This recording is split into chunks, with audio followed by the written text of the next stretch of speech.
David Goggins is not just an athlete. He's a symbol. Pain. Discipline. Suffering. No excuses.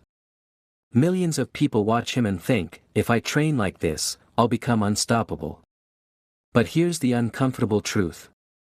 Extreme training creates extreme outcomes, both good and bad. Today, we're breaking down the ideas behind David Goggins' style training using exercise science, not emotion, so you know what to adopt, what to modify, and what not to copy.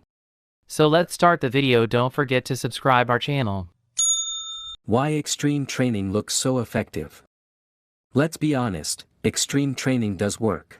For extreme people. High mileage running. High volume workouts.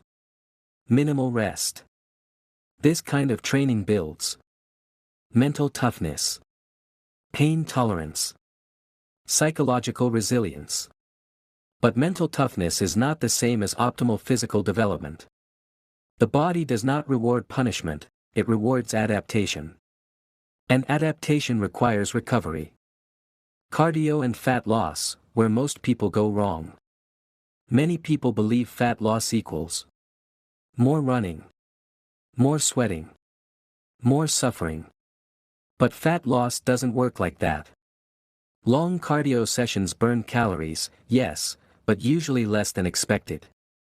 Even worse, the body adapts by reducing unconscious movement, increasing appetite, conserving energy. This is why people who rely only on cardio often plateau.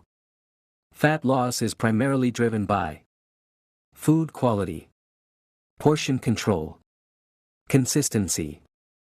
Cardio should support health, not replace nutritional discipline. The problem with extreme high-repetition training. Some hardcore routines involve very light weights, hundreds of repetitions, minimal rest. This creates intense muscle burn, cardiovascular stress, mental exhaustion, but muscle growth is not fueled by suffering alone. Muscle grows when enough tension is applied, fatigue is controlled, recovery is sufficient. Endless reps build endurance, not efficient muscle size or strength. For most people, moderate reps with progressive overload outperform extreme volume. Light days that are actually heavy days. Calling a long-distance run a light day sounds motivational. But physiologically, it's misleading. A so-called light day that includes miles of running stresses joints, loads connective tissue, taxes the nervous system. Elite endurance athletes earn this capacity over years.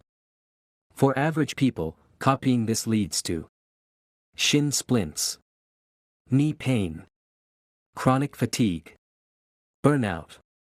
Smart training respects progression, not ego. Endurance versus long-term health. Extreme endurance training increases tolerance, but not always longevity. High mileage without recovery can increase injury risk, elevate cortisol, suppress immune function. Endurance should be trained, but balanced with strength, mobility, and rest. Longevity is built through sustainability, not constant overload. Hydration, why water alone fails. Sweat is not just water. It contains essential minerals your muscles and nerves depend on. When those minerals drop, performance declines. Cramping increases. Fatigue rises. Replacing only water can dilute electrolyte balance. Proper hydration supports muscle contraction, nerve signaling. Endurance hydration is chemistry, not just volume. Bodyweight training done right. One strong positive in extreme training culture is respect for form. Clean pull-ups. Full-range push-ups. Controlled movement. This matters more than people realize. Half reps build half results. Proper technique. Protects joints. Improves muscle recruitment. Delivers better results with fewer reps. Quality beats quantity, every time. Stretching, recovery and the sleep mistake. Mobility work is valuable. Stretching improves movement. But recovery has a hierarchy. At the top of that hierarchy is sleep. Sleep regulates muscle repair, hormones, nervous system balance. Excessive recovery routines cannot replace sleep. No amount of stretching compensates for chronic sleep loss. The real value of David Goggins. David Goggins is not a workout program. He is mental ignition. His purpose is not to be copied, but to inspire. Discipline. Consistency. Self-honesty. Use his mindset to show up on hard days. Push slightly beyond comfort. Stop quitting early. But pair intensity with intelligence. Train hard, but recover harder. Push limits, but respect biology. Be disciplined, but not reckless. Extreme motivation without structure leads to injury. Smart structure with motivation leads to transformation. Use extreme athletes as fire, not blueprints. If this helped you see training more clearly, like, share, hype and subscribe for science-based fitness without hype. Because the strongest body is the one that lasts.